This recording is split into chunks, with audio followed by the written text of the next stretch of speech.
मेरे से लिखवा लो, सारे एग्जिट पोल फर्जी हैं, बिल्कुल फर्जी हैं। राजस्थान में टोटल 25 सीट है, उसमें 25 में से 33 दे दिए उन्होंने बीजेपी को।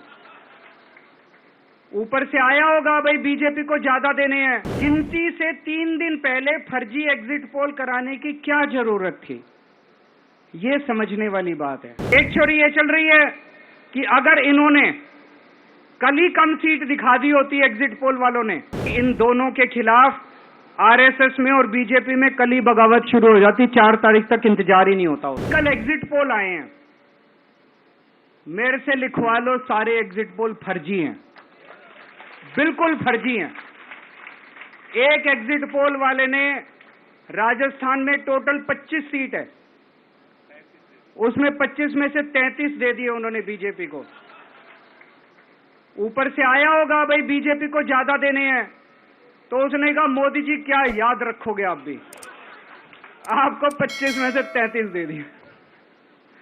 तो पूरा का पूरा फर्जी है, पूरा एग्जिट पोल फर्जी है। लेकिन असली मुद्दा ये है, इनको गिनती से 3 दिन पहले फर्जी एग्जिट पोल कराने की क्या जरूरत थी, ये समझने वाली बात है।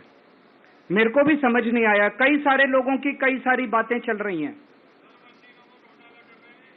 एक ये चल रहा है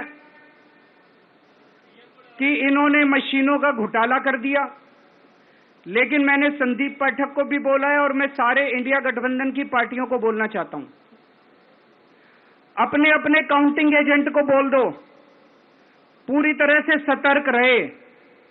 आखिरी तक अगर हार भी रहे हैं तब भी उठ के ना आए। कई बार क्या होता है, 1 राउंड में, 2 राउंड में, 3 राउंड में हार गए तो उठ के चले जाते हैं। उठ के नहीं जाना, सबसे लास्ट में रैंडम जितने बूथ होते हैं, ईवीएम मशीन होती है, उसकी पर्चियां पड़ती हैं। उन पर्चियों में से 5% पर्चियां उठाई जाती हैं। उन 5% ईवीएम की मैचिंग वीवीपैट की स्लिप से कराई जाती है। वीवीपैट पे जो स्लिप है उसकी काउंटिंग होती है, जैसे बैलेट पेपर की काउंटिंग होती थी, और उसकी काउंटिंग और ईवीएम की चेकिंग होती है दोनों की। एक भी मशीन अगर मैच ना करे तो वहां चुनाव रद्द कर दिया जाता है। तो अगर आपने ये चेकिंग कर ली वहां पे, तो इसका मतलब फिर ईवीएम का घोटाला हम बचा सकते हैं। फिर ईवीएम के घोटाला अगर कर रखा इन्होंने तो हम उसको एक्सपोज कर सकते हैं।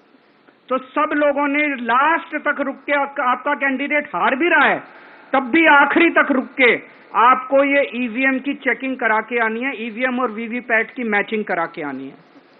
एक छोरी ये चल रही है कि इन्होंने इतना ज्यादा सीटें इसलिए दिखाई क्योंकि इनके लोगों ने शेयर मार्केट में इन्वेस्ट कर रखा है, और कल जब शेयर मार्केट खुले तो बम्पर होगा, तो ये अपने शेयर बेच बाच के खुद तो निकल लेंगे। बाकी एक थ्योरी ये चल रही है कि अफसरशाही पे दबाव डालने के लिए अगले 3 दिन में अफसरों से उल्टे सीधे काम कराने के लिए एक माहौल बना दिया गया।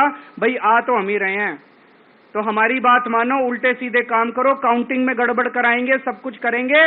लेकिन फिर से मैं कह रहा हूं, अपने को, अपने काउंटिंग एजेंट, एआरओ, सब आरओ, सब लोगों को अपने को ट्रेन करके भेजना है और अपने को चौकन्ना रहना है। बाद में हम कहते रहे इन्होंने ये कर दिया, उसका कोई फायदा नहीं होगा।